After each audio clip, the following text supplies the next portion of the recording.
On today's Locked On Jayhawks, we're going to be talking Game 1 takeaways, KU's trip down to Puerto Rico, what went down for the Jayhawks, who looked good. We're discussing all that and more on this episode of LOJ.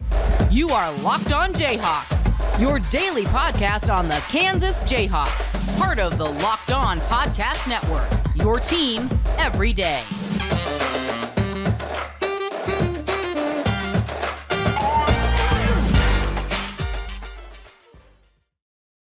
I'm Derek Johnson. You can hear me as well Monday through Friday from 3 to 6 p.m. on at KLWN in Lawrence. Thanks for making Locked On Jayhawks your first listen every day. We are free and available wherever you get any of your podcasts. And you can also find us on our YouTube page. Like and subscribe to the show. You can hit me up on Twitter at DJohnsonRadio. On today's edition of Locked On Jayhawks, Kansas takes down the Puerto Rico select team 106-71. A victory for the Jayhawks, I guess, in this unofficial game. They've won over 30 straight exhibition games. We're breaking down what happened in the game, who looked good for the Jayhawks, and what's next at the end of all this for KU. So overall, it was a game that was dominated by KU. They came into it. The starters were Dajuan Harris, no surprise there. Kevin McCullar, no surprise there. KJ Adams, no surprise there. Hunter Dickinson, no surprise there. The only one really in question was who was going to start at shooting guard, who was going to start at the two.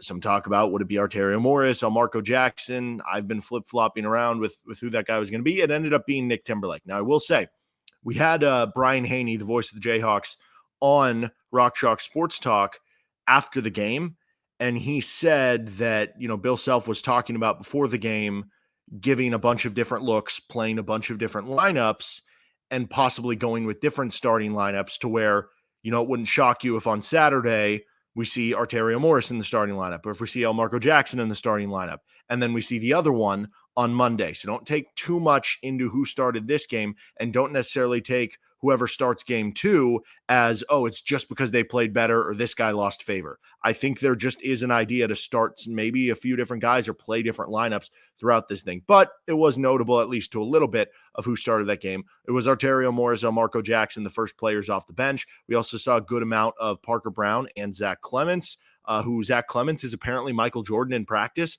Greg Gurley, the color man, mentioned during the broadcast that Zach Clements had 59 points over the course of the two team scrimmages that were in Puerto Rico. Now, I don't know if the game were the games to, 200 and you had all sorts of points going around. And I guess if you think about it, like, let's say you did play a scrimmage to, 100 points, hypothetically. He could never come out of the game, I guess, right? Because if you have, 10 scholarship players, he's never coming out of the game, so it would be a higher point total. I'd be interested to see the other players point to, but that's a lot of points. I mean, right? Like, clearly Zach Clements has taken another step to where his game was. I thought he looked pretty good for what it was worth in this game. So KU comes out, dominate the first quarter, 25-7 after the first quarter of play, and that was kind of indicative of how the whole thing would go. Kansas put up 25 or more points in all 4 quarters of play. They were never really stressed. Bill Self mentioned in the post game that he didn't love the defense, but it was also, excusable because they had been working more on the offense. And even then it hasn't been fine-tuned offense. This is something too, he mentioned in a media avail a week ago that they've more so worked on, okay, let's run this. And if it doesn't work, or if we get an offensive rebound, here's what we run off that action. And it hasn't even been everything, but it's been some of that stuff. And they haven't really worked on their defensive scheme and how they want to play certain things as a unit. So some of the defensive shortcomings they could have over this week, I'm just going to chalk up to that and not worry about it. It was a lot of steals, a lot of chaos forced by the KU defense. They had a 34-8 lead in points off turnovers. I think they forced 15 steals in the game. Part of it is because you're playing a lesser opponent. Like, we don't know how talented or good that team is. You can probably look back to it and say, yeah, KU was just getting a bunch of steals because they were athletically a much better team and a more talented team. And I don't know how much that's going to tell us about this team moving forward. There is something it can tell us, though, because you did see a lot of guards picking up the opposing guard for 94 feet, making and pressuring the ball handler all the way down the floor, picking them up right at half court. And the beauty of that is it can tire down another good offensive player. It can make them, take more time before they get into a set and have to cause problems later in the shot clock in the half court. That should be a good skill of this Kansas team. And because you have three really lead guards with Harris, Morris, and Jackson, all of them can kind of do it, because if they do have to play, only 20, 25, 28 minutes per game, and it is, tiring to do that, that's okay, because you have a bunch of other guys that are going to be able to fill in there. But it did feel like a total mismatch athletically for KU. It does feel like this is a Kansas team that is going to be athletic in general. They're going to throw a lot of lobs. They're going to get a lot of chaos creation, a lot of steals. But it's also like, does that look even more athletic than they actually are because of the competition that you played against? Like, what if this team is a good athletic team, but it's not a great athletic team? They might be a great athletic team. I'm just saying it's hard to tell based on the opposition that they went up against. A small sample for this, but good shooting. I talked earlier this week on a show about what we can and can't learn. I mentioned that the shooting is probably going to be one of those things. It's such a small sample. They shot 42% from three. You would rather them be good at it than bad at it, even though it is a small sample, and I'm not going to have resounding takeaways from it. So that is a positive. Also, because of that athletic difference, you had a bunch of guys just wide open from three on these. So I don't know how real they are into a game. Better to do it than to not, though. They're also 15 of 17 on free throws, which that's a really good thing. So let's see slightly bigger sample over the next two games. Still will be a small sample, though, overall. We saw Bill Self play a lot of different lineups, play a lot of players, a lot of minutes. He said that was going to be the case pregame in an interview with Greg Gurley. KJ Adams ended up playing the most minutes, almost 26 minutes in the game, which kind of makes sense. You have the least amount of options in terms of players who can play the four. Obviously, Fernfee isn't, over there yet, or if he will, even I doubt he'd play. Then you had Kevin McCullar, who was just under 23. No one else eclipsed 22 minutes. So it was a very balanced lineup. It wasn't quite Bill Self showing you his 7 guys that he trusts the most at this point in time. Though you can get in the weeds and say, oh, this guy played a few more minutes than the other, but I'm not going to there. 9 players past double-digit minutes. Zach Clements was 12 seconds away from being the 10th player in double-digit minutes. We actually saw a lot of Zach Clements next to Parker Brown. I think a good part of that was, A, getting them both playing time. B, you don't have a ton of other, 4-man options that it gives you more when you're going to bench, that those can be your 2 front court guys. But, I think there was something to seeing how they would kind of look together, or how you would look in kind of a 2 big lineup. I don't think we saw Parker Brown next to Hunter Dickinson at all in that first game, but all the bigs, like KJ played well with Hunter Dickinson. Parker Brown played well with Zach Clements. It wasn't really a concern. Even though we didn't see Parker Brown next to Hunter Dickinson. I really did think the Hunter Dickinson, KJ Adams connection looked awesome, though. Maybe a few turnovers forced, or a few things that were just a step away, a hair of a second away from completing. You saw really good, acumen from KJ, the ball in the high line, of knowing when to crash, of KJ knowing when to cut, of KJ knowing when to go for a lob, when to crash the offensive glass. He just knew where to be. And that's a very important aspect. If you're going to play 2 big men, you got to know where you got to be to space the defense and take advantage of certain things the defense is going. That I thought that connection was a lot more smooth in game 1 than I kind of thought it was going to be this early on. That's a positive side. They had a good connection. They were passing the ball to each other. So I really liked the Dickinson and Adams connection. The team they played wasn't very good. Take the result with a grain of salt, but certainly some individual players played well, and I want to get into who stood out the most for me in this first game in just a second. First, though, this episode of Locked On Jayhawks is brought to you by LinkedIn Jobs. These days, every new potential hire can feel like a high-stakes wager for your small business. You want to be 100% certain that you have access to the best qualified candidates available, which is why you have to check out LinkedIn Jobs, helping you find the right people for your team faster and for free. It's super easy to create a job posting on there, which you're busy doing a billion other things. If you're your business owner, make it as easy as possible. Put it up on LinkedIn, because it's going to be easy to go through the process. Add your purple hashtag hiring frame to your LinkedIn profile to spread the word that you're hiring. Simple tools like screening questions make it easy to focus on candidates with just the right skills and experience, so you can quickly prioritize who you'd like to interview and hire. You got to add that right team member who can have that positive, immeasurable impact. KU added a bunch of transfer portal guys, and they're making a big impact. Hunter Dickinson, chiefs amongst them, right? You want to do that for your business and take it to the next level. Small businesses rate LinkedIn Jobs number one in delivering quality hires versus leading competitors. LinkedIn Jobs helps you find the qualified candidates you want to talk to faster. Post your job for free at linkedin.com/lockedoncollege. That's linkedin.com/lockedoncollege. Post your job for free. Terms and conditions apply. Okay, let's get on to the best performers in my eyes of the game. The first one that stood out was KJ Adams, because that was the one that maybe had the most question about how it all was going to fit with KJ next to Hunter Dickinson. It was mentioned by, the broadcast and Greg Gurley and stuff about how KJ looks even more built, that he looks bigger, that he looks even more athletic than he was last year, which, that he already was a very athletic, very well-built, muscular guy. So you're taking another step of that. But he just seems more ready to play the role he's in. He's got that high acumen, as I mentioned. The connection was good with Hunter Dickinson. He wound up with 19 points. He was, once again, a big lob threat, whether it was from Hunter Dickinson, Dajuan Harris, whoever. You had Dajuan Harris, like half-court lob to KJ Adams. That was really good. He went 7 of 10 from the floor. Also had 4 rebounds, 2 assists, showed the good passing also. Maybe most importantly, though, we saw him hit a 3. We saw him hit a 3 from the corner early in the game. He was 1 of 2 from the game. So that shows you he had enough confidence to take a second. Now, he airballed the other. It was a good contest. Shot clock was running down, so he kind of had to. But whatever. He hit one. And it was good to see that go down and that it is possible.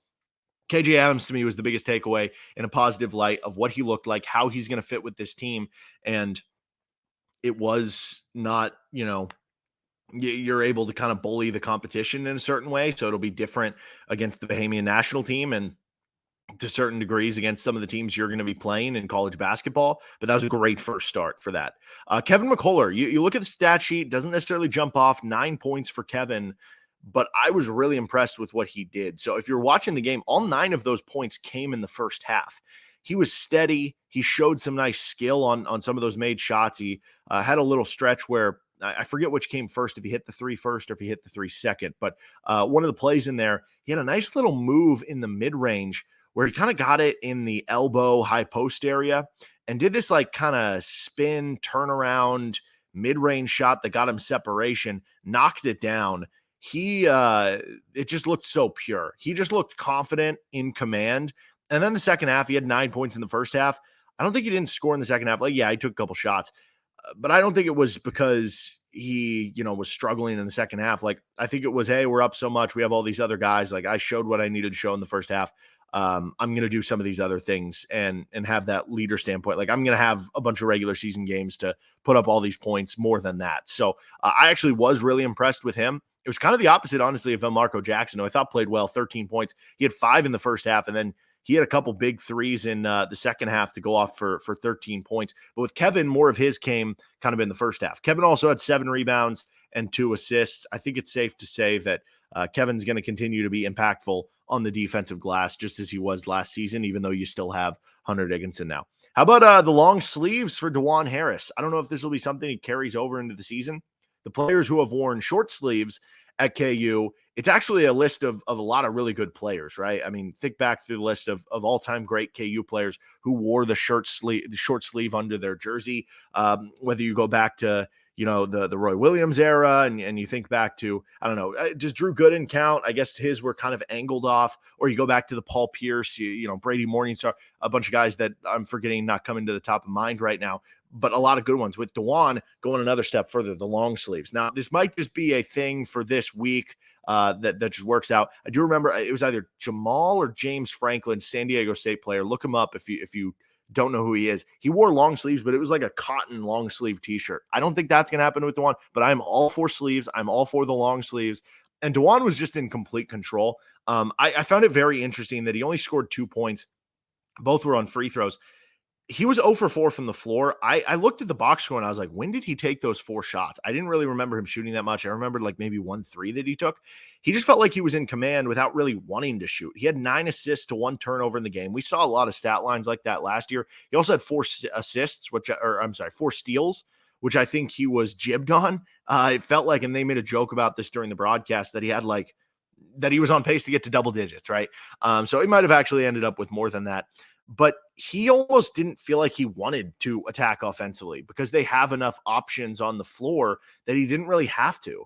And I think that's going to be the big thing with Dajuan this year.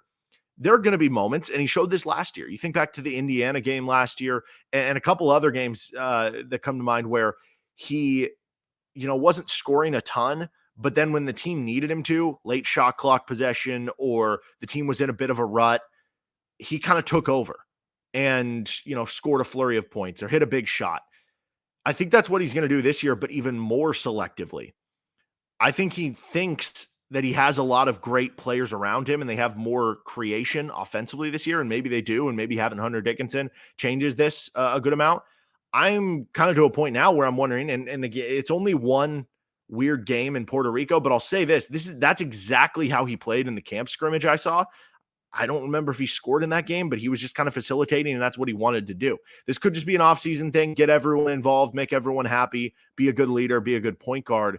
It could just be that Dajuan Harris, what if his points go actually down this year? What if instead of getting 8-9 points per game, he scores 6 or 7 points per game, but he's averaging 8 or 9 assists per game, and he's hounding people on the defensive end.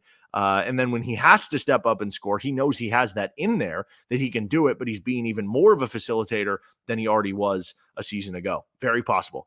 There were a couple players who had maybe slower starts, but I think finished strong. Jamari McDowell, I don't think scored in the first half, but he wound up with 7 points, 3 assists in the second half. So had himself a nice second half there. Hunter Dickinson actually had a slow start. He went 1 for 5 in the game to start. It actually might have been 1 of 6. And then I think he finished 5 of 7 from there, 6 of 13, 13 points, 6 rebounds, 3 assists.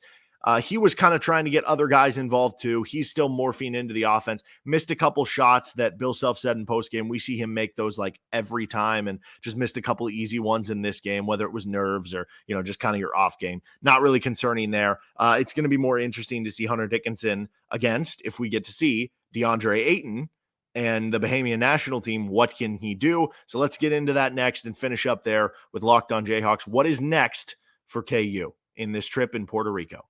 First, though, this episode of Locked On Jayhawks is brought to you by eBay Motors. For a championship team, it's all about making sure every player is a perfect fit. It's the same when it comes to your vehicle. Every part needs to fit just right. So the next time you need parts and accessories, head to eBay Motors. With eBay Guaranteed Fit, you can be sure every part you need fits right the first time around. Just add your ride to My Garage and look for the green check to know the part will fit, or your money back. Because just like in sports, confidence is the name of the game when you shop on eBay Motors. And with over 122 million parts to choose from, you'll be back in the game in no time. After all, it's easy to bring home a win when the right parts are guaranteed. Don't you think every coach would love that in the transfer portal? Yeah, he's guaranteed to be good. Oh, that's not going to work. You'd love that. Get the right parts, the right fit, and the right prices on ebaymotors.com. Let's ride. eBay Guaranteed Fit, only available to U.S. customers. Eligible items only. Exclusions apply.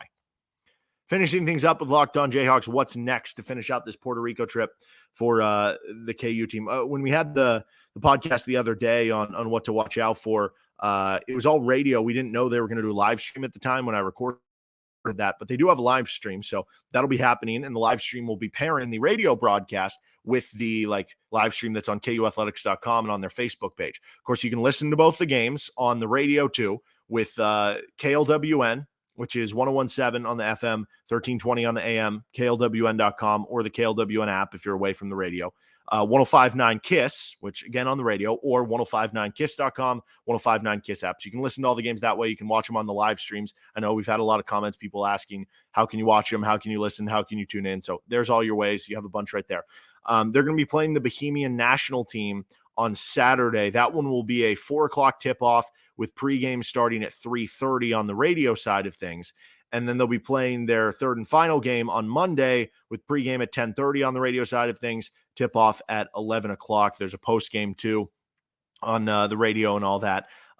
Both games on Saturday and Monday will be against the Bahamian national team. Sounds like DeAndre Ayton, Buddy Hield are in on the rosters, but that doesn't guarantee if they're going to play. They're supposed to play multiple college teams over the day span. I know they play LSU a few hours after Kansas on one of the days. So it could be a split squad type of situation. It could be a situation where, the NBA guys for the Bahamian national team are there just to support and be around the team. It could be where they only play limited minutes, right? You don't know. But if we get Buddy Hield if we get, Klay Thompson, it's going to be fun seeing like Kevin McCullar going up against them defensively. We already know he's a good defender, but I just want to see it. It'd be really cool, right? Be awesome to see DeAndre Ayton going up against Hunter Dickinson. That's the big one. It's probably going to be hard for Dickinson to stop DeAndre Ayton. He's a pro. He's really physical. He's fast. He's big. He's, athletic, all those things. But if Dickinson can go for, 18 and 10 against Ayton, that would be very, very impressive. Or, just to see him in that matchup, I think would be very telling in a lot of ways. It'll be interesting to find out how good the rest of the team for the Bahamian national team is. Like, hypothetically, if only DeAndre Ayton played and none of their other NBA guys played, like KU could still win that game. I know DeAndre Ayton would be the best player on the floor in that situation, but it is a team sport. So it'll be interesting to see how the rest of the team is, because for all we know, they're guys that we don't know who are playing in Europe overseas somewhere that are like great players over there, and we just don't know their names. That'll be very interesting to see, and interested in some of those individual matchups, and if we can continue to see that comfort level with KJ Adams playing next to Hunter Dickinson. That's going to do it for this episode, though, of Locked On Jayhawks. You can find us wherever you get any of your podcasts. Hit me up on Twitter at DJohnsonRadio if you got any questions, anything you want the show to talk about. And you can also find us on our YouTube page. Like and subscribe to the show. See you next time.